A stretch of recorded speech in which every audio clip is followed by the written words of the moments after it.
16. Aku sudah menyiapkan alasan yang tepat dan menyampaikannya dengan cara halus agar diizinkan pulang, tapi mama perkataan malah membuatku merasa bersalah dan kasihan. Aku jadi merasa menjadi menantu yang buruk meski semua yang aku lakukan terpaksa karena keadaan. Aku tidak pernah berpikir ternyata pernikahan ini akan melukai dan menyinggung banyak orang. Terutama kedua orang tua kami. Bulan tidak betah di rumah mama. Mama harus bagaimana supaya Bulan nyaman di sini. Bulan itu sudah mama anggap anak sendiri, sama seperti Erik dan Erina. Jadi rumah ini juga rumah kamu, tidak usah merasa sungkan menginap di sini. Aku membuang pandangan ke arah Alain, rasanya tidak tega melihat raut kesedihan di wajah mama. Aku menolak menginap di sini, tapi mama masih bisa merangkulku dengan perkataan yang baik, alih-alih melontarkan kata-kata kasar. Aku yakin mama sebenarnya kecewa dan berpikir negatif tentangku karena tidak mau menginap di rumah ini. Bukan seperti itu mah. Maaf kalau sikap Bulan menyinggung mama. Bulan janji lain kali akan menginap kalau tidak sibuk. Aku menjelaskan sambil menundukkan pandangan agar tidak bertatapan dengan mata mama yang tampak sendu. Sudah mah jangan memaksa, nanti Kak Bulan malah tidak nyaman. Lagi pula tempat kerja Kak Bulan memang jauh. Nanti terlambat kalau harus berangkat dari sini. Kenapa tidak mama saja yang menginap di rumah Kak Bulan dan Kak Erik? Mama kan lebih banyak waktu luangnya dibanding mereka. Ujar Erina mengusulkan. Niat hati ingin menghindari agar tidak menginap di rumah ini, sekarang malah dihadapkan dengan masalah yang lebih besar karena usul dari Erin. Aku sampai tidak bisa berkata-kata saat mama setuju dengan usul Erina dan begitu semangat ingin ikut pulang bersama kami. Kim. Deheman Mas Erik membuat semua orang menoleh padanya. Aku menatap Mas Erik dengan perasaan lega. Aku yakin Mas Erik tidak akan membiarkan mama menginap di rumahnya. Atau permasalahan dalam rumah tangga kami akan terbongkar jika mama mengetahui kami pisah kamar. Kepalaku sedikit pusing. Aku istirahat sebentar ya sebelum pulang. Lirih Mas Erik sembari memijat pelipisnya dengan ekspresi wajah yang lesu. Awalnya aku terkejut karena berpikir Mas Erik benar-benar sakit. Tapi kedipan matanya membuat aku sadar kalau Mas Erik hanya pura-pura. Kamu sakit? Tanya mama cemas. Kalau begitu menginap di sini saja ya, jangan sampai nanti terjadi sesuatu di jalan kalau memaksakan pulang. Mama melirik ke arahku. Aku paham apa yang ada dalam pikiran mama, dia pasti ingin menunggu jawabanku karena tadi sempat menolak untuk menginap. Iya mah, kita menginap saja supaya Mas Erik bisa istirahat lebih awal. Sebentar aku ambilkan obat dan air hangat dulu. Aku beranjak dari sana. Mas Erik ikut pamit pada mereka dan bilang akan pergi ke kamar. Tidak usah ambil obat, aku baik-baik saja. Ujar Mas Erik ketika aku akan berbelok ke dapur. Memangnya aku terlihat sebodoh itu sampai tidak bisa membedakan akting. Aku tetap melenggang ke dapur untuk mengambil air mineral dingin. Hati dan kepalaku terasa panas. Ada saja hal yang membuatku harus menahan emosi. Makin lama, kesabaranku bisa semakin tipis. Menginap di sini memang lebih baik daripada mama yang menginap di rumah kami. Tapi keduanya tetap saja membuatku tidak nyaman. Saat kembali dari dapur, ternyata Mas Erik masih berdiri di dekat tangga. Dia memimpin langkah menaiki tangga ke lantai 2 dan berhenti di depan salah ruangan paling ujung, cukup jauh dari jangkauan mata. Aku tahu ruangan itu pasti kamar Mas Erik. Sudah hampir 3 bulan, aku bahkan tidak pernah masuk ke kamar Mas Erik di rumah ini.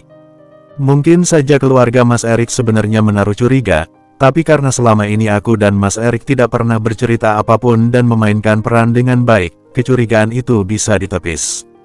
Nanti pinjam baju tidurnya Erina saja, Kak. Ujar Mas Erik sembari menutup pintu kamar. Aku mengangguk, netraku sibuk mengedarkan pandangan ke seluruh sudut kamar. Kamar yang didominasi warna putih dan abu-abu ini memiliki ukuran yang cukup luas. Setiap sudutnya tertata rapi dan tidak begitu banyak furnitur.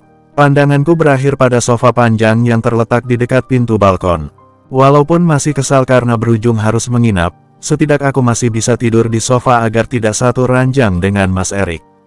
Kamu tidur ranjang, biar aku yang tidur di sofa, kata Mas Erik sembari berjalan melewatiku dan menghilang di balik pintu kamar mandi. Aku tergelak, bagaimana bisa Mas Erik tahu aku sedang merencanakan tidur di sofa? Aku menatap pintu kamar mandi dengan penuh rasa penasaran. Tidak mungkin kan Mas Erik bisa membaca pikiran orang. Tidak mungkin, pria tidak punya hati seperti itu mana bisa membaca pikiran orang. Aku berusaha menepis tebakan yang tidak masuk akal itu sangat memilih duduk di tepi ranjang sambil menunggu Mas Erik keluar dari kamar mandi karena aku juga harus membersihkan diri. Tok, tok, tok. Aku beranjak dari ranjang untuk membukakan pintu karena seseorang datang. Erina menyodorkan baju setelah aku membukakan pintu kamar. Kak, ini baju tidurnya. Aku menerimanya. Pasti Mas Erik menyuruh Erina membawakan baju tidur untukku. Makasih Er. Aku membuka baju tidur milik Erina yang ternyata setelah baju dan celana pendek. Er, baju tidurnya tidak ada yang panjang. Celana panjang sama baju lengan panjang. Tidak mungkin aku tidur dengan pakaian pendek seperti ini, sedangkan di dalam ada Mas Erik juga. Sampai sekarang aku belum pernah menunjukkan auratku di depan Mas Erik, dan aku bertekad tidak akan membuka aurat di depannya. Mas Erik menikah denganku dan berencana akan mengakhiri pernikahan kami. Kau tidak mau dirugikan dengan memperlihatkan aurat pada Mas Erik yang jelas-jelas sudah menolakku. Tidak ada kak, baju tidurku semuanya pendek. Memangnya kenapa kak? Tidak kuat dingin ya? Erina menatapku bingung. Iya Er, jawabku terpaksa berbohong. Kan ada kak Erik, minta dipeluk kak Erik saja. Sahut Erina sembari terkekeh. Aku hanya tersenyum datar dan tidak bicara lagi. Ya sudah, aku pinjam dulu ya. Erina mengangguk dan pamit kembali ke kamarnya. Yang benar saja, masa aku harus tidur pakai baju pendek? Aku menggerutu sembari menggoyang sebal satu set baju tidur di tanganku. Saking fokusnya pada baju tidur, aku sampai menabrak Mas Erik. Hampir saja aku tersungkur kalau Mas Erik tidak menahan lenganku. Aku buru-buru menarik diri dan menyeimbangkan tubuh. Kalau jalan lihat-lihat, tegurnya, maaf. Aku meletakkan baju tidur di atas ranjang lalu pergi kamar mandi. Hanya membersihkan muka dan menggosok gigi, aku keluar dari kamar mandi dengan pakaian yang sama tanpa berniat menggantinya. Jangan mempersulit diri, kamu tidak akan nyaman tidur menggunakan baju seperti itu. Pakai saja baju tidur yang ada, aku janji tidak akan menoleh ke ranjang. Mas Erik menegurku saat melihat aku melipat kembali baju tidur milik Erina. Tidak ada orang yang ingin mempersulit diri sendiri. Sejak dulu hidupku lancar dan baik-baik saja, tidak ada yang sulit. Semua berubah menjadi sulit setelah aku menikah. Sahutku sembari naik ke atas ranjang dan membalut tubuh dengan selimut. Bersambung, 17 bulan, bangun, samar-samar suara itu terdengar berkali-kali. Aku yang masih mengantuk terpaksa membuka mata. Tampak Mas Erik berdiri di samping ranjang. Sudah subuh? Kamu sholat tidak? Tanyanya. Aku mengangguk pelan, masih berusaha mengumpulkan kesadaran yang belum sepenuhnya terkumpul. Sedangkan Mas Erik beranjak ke kamar mandi. Aku mengambil ponsel dan melihat sudah pukul 4.30. Bisa-bisanya aku tidak mendengar alarm. Padahal sudah aku setting pukul 4 pagi. Mas Erik keluar dari kamar mandi. Wajah dan rambut bagian depannya terlihat basah. Tidak ambil wudhu. Kita sholat berjamaah, ujarnya tanpa menatap ke arahku.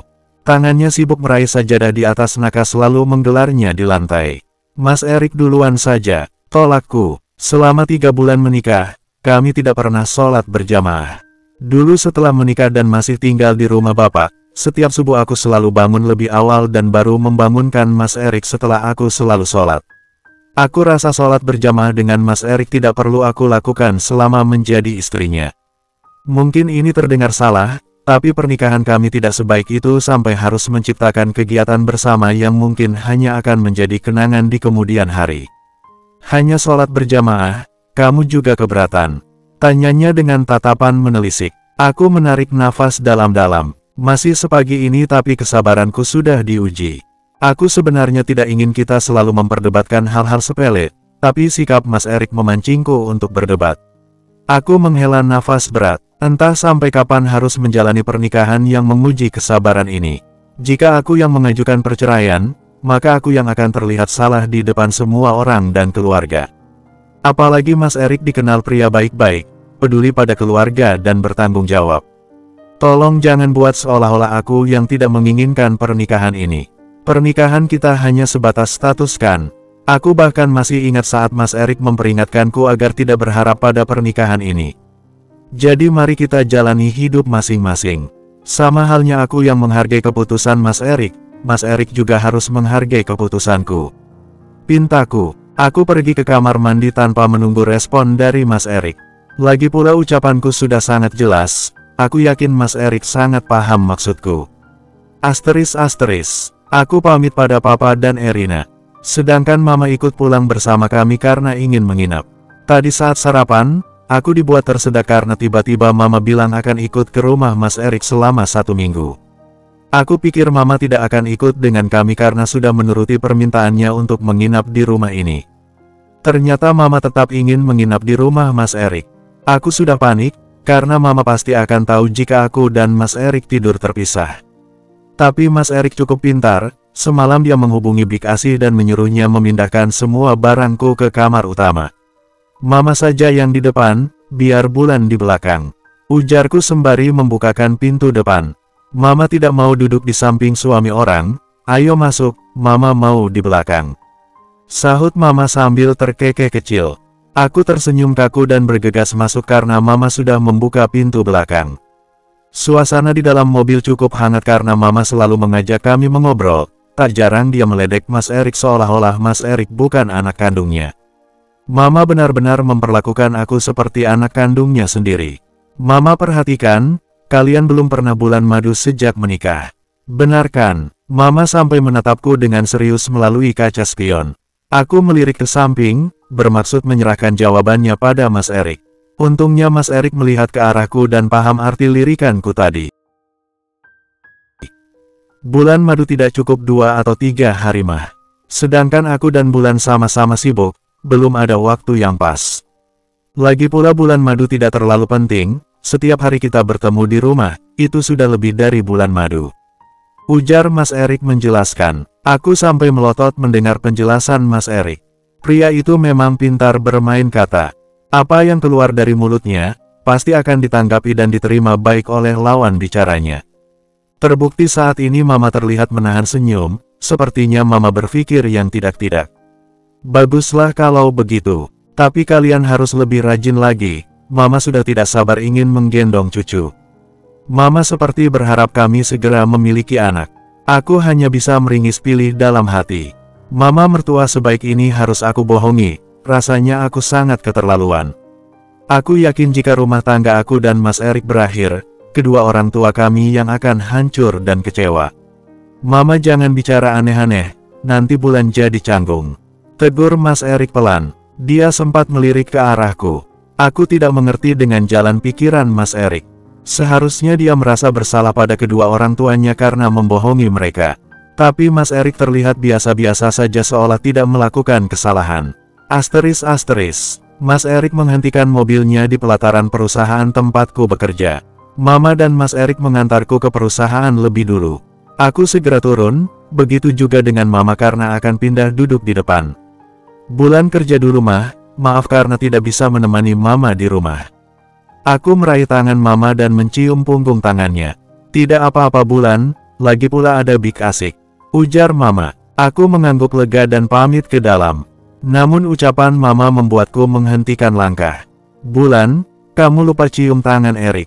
Aku berbalik dan menatap Mas Erik dari pintu mobil sebelah kiri yang masih terbuka. Mas Erik hanya diam saja tanpa berusaha memberikan penjelasan pada Mama agar aku tidak perlu mencium tangannya. Kamu keluar dong Rick. Istrimu pamit bukannya ikut turun malah diam saja di situ. Tegur Mama. Iya. Mama kenapa berubah jadi ibu tiri semenjak ada Bulan? Mas Erik menggerutu sembari keluar dari mobil dan menghampiriku. Dia mengulurkan tangannya lebih dulu. Aku terpaksa meraih tangan Mas Erik dan hanya menempelkan punggung tangannya di pipi. Setelah melepaskan tangannya, Mas Erik tiba-tiba menangkup kedua pipiku dan mendaratkan kecupan di kening. Aku mematung. Hampir saja ingin mendorong tubuh Mas Erik, tapi menahan diri karena ada Mama. Bukan hanya cium tangan, tapi cium kening juga. Mama sudah puas. Seloroh Mas Erik dengan ekspresi datar tanpa rasa bersalah. Aku melotot kesal dan menginjak kakinya tanpa sepengetahuan Mama. Aku sengaja berdiri sedikit di depan Mas Erik untuk menyembunyikan kaki kiri Mas Erik yang sedang aku injak sekuat tenaga. Memang suami istri harus romantis seperti itu. Sahut Mama dengan senyum bahagia. Bulan, sakit. bisik Mas Erik. Dia berusaha meloloskan kakinya, tapi aku tidak membiarkannya lepas begitu saja. Rasakan, salah siapa berani cari kesempatan. Sahutku nyaris tidak membuka mulut agar Mama tidak curiga. Bulan ke dalam dulu mah, Assalamualaikum. Aku berlalu setelah menginjak lagi dengan kuat untuk terakhir kalinya. Mas Erik sampai berteriak pelan. Waalaikumsalam. Mama dan Mas Erik menjawab salam bersamaan. Semangat ya kerjanya, nanti pulangnya aku jemput. Ujar Mas Erik percaya diri. Aku tidak menghiraukannya dan bergegas masuk ke gedung perusahaan. Bersambung. 18. Bolt, kamu dipanggil Pak Andra ke ruangannya. Ujar Putri sambil berjalan ke arah mejaku dengan membawa setumpuk dokumen di tangannya. Pak Andra butuh apa Put? Putri mengangkat kedua bahunya tanda tidak tahu. Pak Andra tidak bilang apa-apa, cuma nyuruh aku panggilin kamu. Barusan aku baru saja minta tanda tangan Pak Andra. Jelas Putri sembari menunjukkan dokumen yang dipeluk. Sanagi, takut ada yang penting. Mau nyatain cinta mungkin, ujar Putri sambil terkekeh. Aku memukul pelan lengannya. Jangan bicara sembarangan, kalau ada yang mengadukan ketunangannya Pak Andra, bisa kena masalah aku. Omelku, ya ampun. Aku sampai lupa kalau Pak Andra punya tunangan dan kamu sudah punya suami. Salah siapa kalian terlihat serasi kalau sedang berdua. Sudah aku mau lanjut kerja. Kamu jangan lupa langsung ke ruangan Pak Andra, nanti aku yang kena marah kalau kamu datangnya lama. Putri berlalu ke meja kerjanya yang hanya berjarak 2 meja dari mejaku. Aku mengetuk pintu ruang kerja Pak Andra dan bergegas masuk setelah mendapat jawaban. Pemilik ruangan tersenyum tipis saat melihatku masuk. Ada yang bisa saya bantu Pak? Duduk dulu Bulan, titahnya. Aku mengangguk dan duduk di depan meja kerja Pak Andra. Ekspresi wajah Pak Andra mengukir senyum, namun berharisma dan berwibawa. Dia cukup ramah dengan kami, para bawahannya. Jabatannya yang lebih tinggi dari kami, tidak membuat Pak Andra merasa berkuasa. Dia memperlakukan bawahannya dengan baik. Mungkin itu yang membuat pemilik perusahaan selalu menaikkan jabatan Pak Andra. Rekan kerjanya pun tidak ada yang keberatan karena memang sangat berdedikasi pada perusahaan. Saya ada janji dengan perusahaan arsitektur yang akan mendesain Tower 2. Seharusnya pergi dengan Pak Edward, tapi beliau ada kepentingan pribadi. Kamu bisa temani saya? Tanyanya. Harus saya ya Pak, bukannya ingin membantah, tapi aku merasa menemani Pak Andra bertemu orang-orang penting itu bukan tugasku. Kamu ada pekerjaan mendesak? Tanyanya lagi. Sedang membuat laporan minggu lalu. Kamu bisa kerjakan sampai besok, saya juga tidak akan mendesak pekerjaan kamu, jadi santai saja. Ujar Pak Andra. Aku hanya bisa mengangguk patuh. Mau bagaimanapun Pak Andra adalah atasanku. Semua yang aku kerjakan tentu saja atas perintah Pak Andra. Selagi pekerjaanku tidak diburu-buru, aku tidak keberatan menemaninya keluar. Pak Andra memarkirkan mobilnya di pelataran hotel. Sebenarnya aku khawatir ketika Pak Andra memberitahuku jika pertemuannya di hotel. Tapi Pak Andra meyakinkan jika bukan aku satu-satunya wanita yang akan membahas soal pembangunan tower kedua perusahaan tempat kami bekerja. Aku mensejajarkan langkah dengan Pak Andra dan memasuki hotel. Ruang pertemuannya ada di lantai 5. Hotel ini sudah biasa menjadi tempat pertemuan bisnis karena difasilitasi ruangan yang memungkinkan untuk presentasi, lengkap dengan layar dan proyektor. Perwakilan dari perusahaan bukan hanya aku dan Pak Andra, tapi ada 2 orang lagi yang sudah lebih dulu sampai di hotel. Salah satu petugas hotel menyambut kami dan mengarahkan ke ruang pertemuan. Silakan masuk Pak, Bu. Ujarnya seraya membukakan pintu lebar-lebar.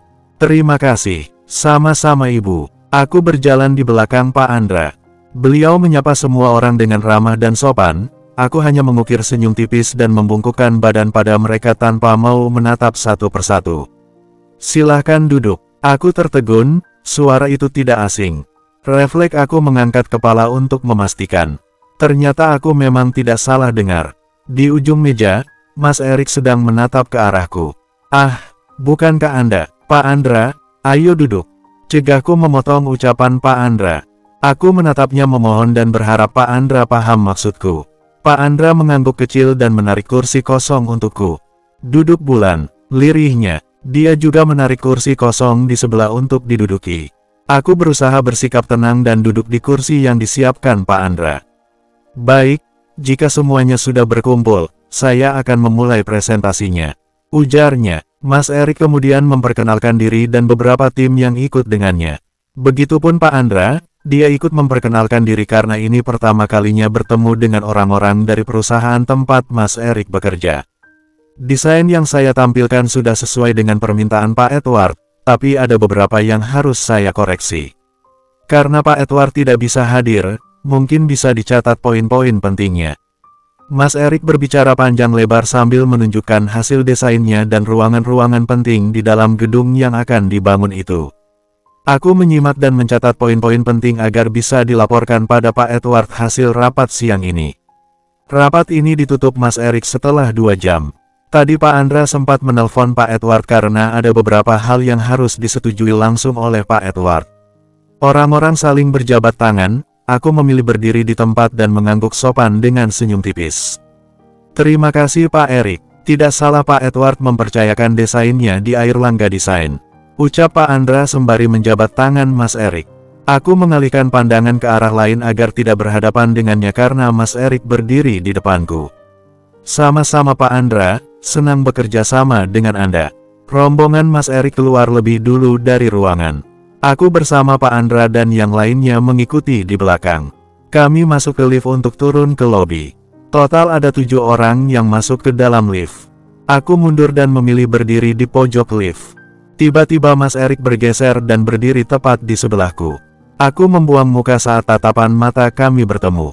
Rasanya masih kesal melihat wajah Mas Erik karena kejadian tadi pagi. Bisa-bisanya dia berani mencium keningku. Nanti sore aku jemput. Jangan pulang dulu sebelum aku datang. Bisik Mas Erik. Aku melirik tajam dan tidak berniat meladeni ucapannya. Aku merasa tidak butuh perlakuan baik dari Mas Erik. Kalau pada akhirnya aku diceraikan, harusnya dia tidak perlu bersikap baik padaku, kecuali jika di depan keluarga kami. Pintu lift terbuka, orang-orang yang berdiri di depan keluar lebih dulu dan aku bergegas menyusul, tapi tanganku tiba-tiba ditahan oleh Mas Erik. Mas, tolong jangan begini. Aku menarik kasar tanganku dari genggam Mas Erik dan buru-buru keluar dari lift dan mengikuti rombongan. Mas Erik juga ikut menyusul di sebelahku. Aku menahan diri untuk tidak menegur Mas Erik di depan orang-orang. Aku akan menjemput kamu, kamu dengar tidak? Lirihnya, aku bisa pulang sendiri. Nanti Mama curiga kalau kita pulang sendiri-sendiri. Ujarnya, itu hanya pemikiran Mas Erik saja. Aku membuang muka. Rasanya malas menatap Mas Erik. Kamu keras kepala lirih Mas Erik. Aku memilih tidak menggubris sampai rombongan kami berpisah di pelataran hotel dan kami masuk ke mobil masing-masing. Bersambung.